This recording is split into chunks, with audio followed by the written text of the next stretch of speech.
তোমার রব কি? আল্লাহু আকবার।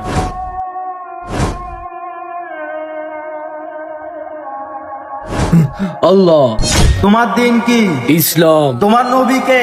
হযরত মুহাম্মদ সাল্লাল্লাহু আলাইহি সাল্লাম। যাও, তুমি জান্নাতে চলে যাও, তুমি আল্লাহ তাআলার একজন নেককার বান্দা। হে আল্লাহ, আপনি সর্বশক্তিমান। হে মুসলমান, তোমার রব কে? আরে বন্ধু, আজান তো দিয়ে দিছে, চল আমরা মসজিদে গিয়ে নামাজটা পড়ে আসি। রাখ তোর নামাজ নামাজ পড়ে কে কি হয়েছে? এসব নামাজ টামাজ আমাকে দিয়ে হবে না। আরে ভাই, একদিন তুই বুঝবি নামাজ আসলে কি জিনিস। আরে সর, আসছে আমাকে জ্ঞান দিতে, যা। আমি তো জানি না। হে মুসলমান, তোমার দিন কি? আমি তো এসব কিচ্ছু জানি না।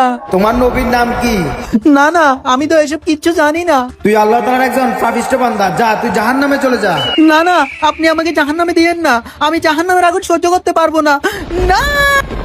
আল্লাহ তাআলাকে ভালোবাসলে কমেন্ট বক্সে আল্লাহ আল্লাহ বলে যাও। ভিডিওতে তো অনেক কিছু শেখার আছে বন্ধুরা, অবশ্যই পুরো ভিডিও দেখে তারপরে কমেন্ট করবেন। কেউ এলোমেলো কমেন্ট করবেন না, বাজে কমেন্ট করবেন না। ধন্যবাদ সবাইকে।